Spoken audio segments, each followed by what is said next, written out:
आए देश के गृह मंत्री आदरणीय अमित शाह जी, हमारे मुजफ्फरनगर लोकसभा के, हमारे एनडीए के और ख़ास तौर से लोकदल और भारतीय जनता पार्टी के साझे उम्मीदवार डॉक्टर संजीव बालियान जी, उत्तर प्रदेश के मंत्री धर्मवीर प्रजापति जी,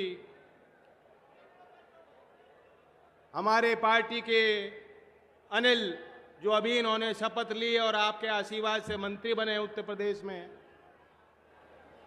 दयाशंकर जी, उपस्थित तमाम हमारे विधायक, वरिष्ठ पदाधिकारीगण, नेता, कार्यकर्ता, अभी हमारे भारतीय जनता पार्टी के अध्यक्ष जो कुशल संचालन इस बैठक का कर रहे हैं, जब उन्होंने मुझे निमंत्रण देना था तो इनके मुंह से निकल गया चौधरी अजीत सिंह जी। ये भी मेरे लिए बहुत बड़ा आशीर्वाद है। शाहपुर के लोग जानते हैं कि पिछली बार के चुनाव के बाद वो दोबारा शाहपुर आए थे। याद है कि नहीं याद? जब चौधरी अजीत सिंह जी शाहपुर आए, बहुत भावुक पल थे लोगों के लिए, और शाहपुर के लोगों को शायद उस समय मालूम नहीं था कि चौधरी अजीत सिंह जी का आखिरी पड़ाव वो यहाँ शाहपुर में उनका है। आखिरी मौका और अवसर लोगों के लिए था उनको देखने का और सुनने का। उन पलों को आप सजो के रखना। चौधरी अजीत सिंह जी के लंबे राजनीतिक सफर और जीवन यात्रा में मुजफ्फरनगर के लोगों का और खास तौर से पश्चिमी उत्तर प्रदेश के लोगों का बहुत बड़ा योगदान रहा। और मैं जानता हूं आज चौधरी अजीत सिंह जी की आत्मा बहुत खुश होगी। वो ये दिन देखना चाहते थे, वो देश की तस्वीर देखना चाहते थे। वो चाहते थे कि देश में जो कर्मठ और ईमानदार और मेहनतकश लोग हैं, उनके उत्थान के लिए काम करने वाले सबसे बड़े नेता रहे चौधरी चरण सिंह जी का सम्मान होना चाहिए। और मैं जानता हूं कि यहां जितने लोग बैठे हैं, आपकी मुस्कुराहट नहीं टूट रही उस दिन से जब भव्य कार्यक्रम में महामहिम राष्ट्रपति जी ने मेरे हाथों में आपका भारत रत्न दिया। ये भारत रत्न आपका है। मुजफ्फरनगर का हर एक व्यक्ति गदगद होना चाहिए। भारत के किसानों का और कमेरों का सम्मान रखने वाली भारत सरकार के लोग आज आपके बीच आए, उम्मीद के साथ आए हैं कि दोबारा तीसरी बार बड़ा मैंडेट, बड़ा विश्वास मुजफ्फरनगर के लोग चुनाव में वोट करके देंगे। 19 की तारीख पहले चरण में यहां चुनाव है। कहीं कोई कसर मत छोड़ना साथियों। पहले जो थोड़ी बहुत कसर थी, अब जब लोकदल और भारतीय जनता पार्टी एक हो गए और एनडीए में हम शामिल हो गए, संजीव जी इस बात को भली भांति जानते हैं। अब कोई बहाना किसी पे नहीं है, कोई कसर नहीं है, कोई टक्कर बची नहीं। कुछ दिन पहले जब भारत रत्न दिया गया, मैं सोच रहा था, मैंने भी कम समय में अपनी राजनीतिक यात्रा में बहुत नेताओं को बहुत करीब से देखा और उनके साथ काम करने का मुझे मौका मिला। आज देश के मानचित्र में जितने बड़े बड़े नेता हैं, उन्होंने भी कभी ना कभी चौधरी चरण सिंह जी के आशीर्वाद के साथ वो जनता के बीच गए और जनता ने उन्हें अवसर और मौके दिए। इसलिए आज जिस मुकाम पे वो लोग खड़े हैं, वह लोग भी चौधरी चरण सिंह जी का सम्मान करते हैं। लेकिन एक मौका मिल गया, दूध का दूध और पानी का पानी हो गया।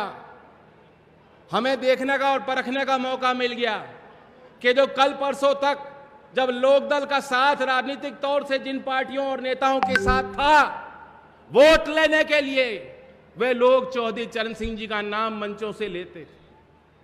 लेकिन जब भारत रत्न का निर्णय भारत सरकार ने लिया, चाहे संसद के अंदर जब वहां चर्चा हो रही थी, चाहे भारत रत्न के देने के बाद आपने भी देखा होगा कि जो लोग कल परसों तक हमारे साथ थे और चौधरी चरण सिंह जी का नाम लेते थे, बड़े अदब और सम्मान से लेते थे और किसान की बात करते।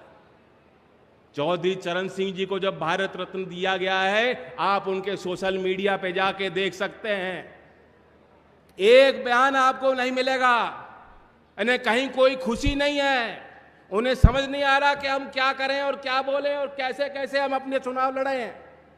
स्वागत भी नहीं कर पाए, खुशी जाहिर नहीं कर पाए कि चौधरी चरण सिंह को भारत रत्न मिला है। विरोध है उनके अंदर ही अंदर, विरोध वो कर रहे हैं। और मैंने कल परसों की बात है, जो उत्तर प्रदेश के मुख्यमंत्री रहे, उनका भी एक बयान मैंने देखा। अब तक मैं उनके लिए कुछ बोला नहीं हूं, मैं उनके लिए कोई व्यक्तिगत बात बोलूंगा भी नहीं। वो भले गाली गलौज करना चाहें तो मुझे 4 गाली फालतू देना चाहें तो दे दें, मुझे कोई फर्क नहीं पड़ता, क्यों मैं आपके साथ हूं।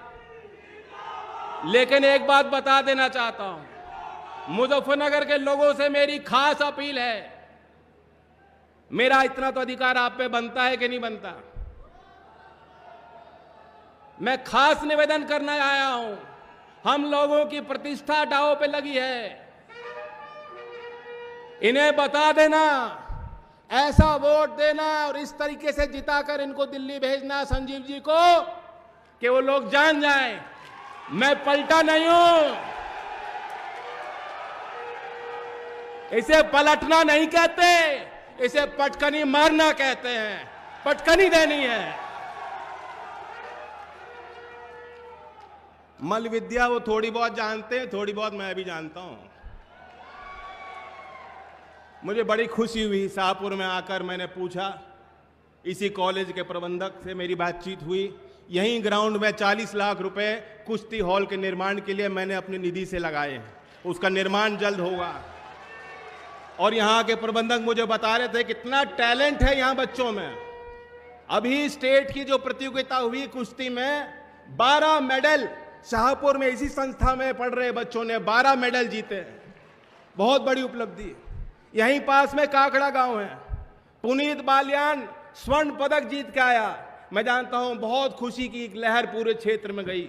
उसके पश्चात मैं उससे मिलने गया, मैं उससे मिलना चाहता था। बहुत ही छोटे मध्यम वर्ग और गरीब परिवार उनका है, किसानी करते हैं और देश के लिए इतना बड़ा गौरव उन्होंने हासिल किया। उस समय पुनीत ने मुझे कहा कि हमारे गांव में वो व्यवस्था नहीं बन पाएगी, अगर आप खेल का कोई संसाधन देना चाहते हो तो शाहपुर में दे देना, शाहपुर में वो निर्माण होना चाहिए। तो इसका श्रेय जो शाहपुर में मेरी निधि लग रही है, मैं बता देना चाहता हूं सार्वजनिक तौर पर, पूरा का पूरा श्रेय पुनीत बालियान को, उनके परिवार को जाता है। मैं धन्यवाद उनको देता हूं, क्योंकि गृह मंत्री जी यहां बैठे हैं, देश के बड़े नेता हैं और बड़ी जिम्मेदारी इनके कंधों पे। मैं कुछ बात अपने मुद्दों की, किसानों की करना चाहूंगा।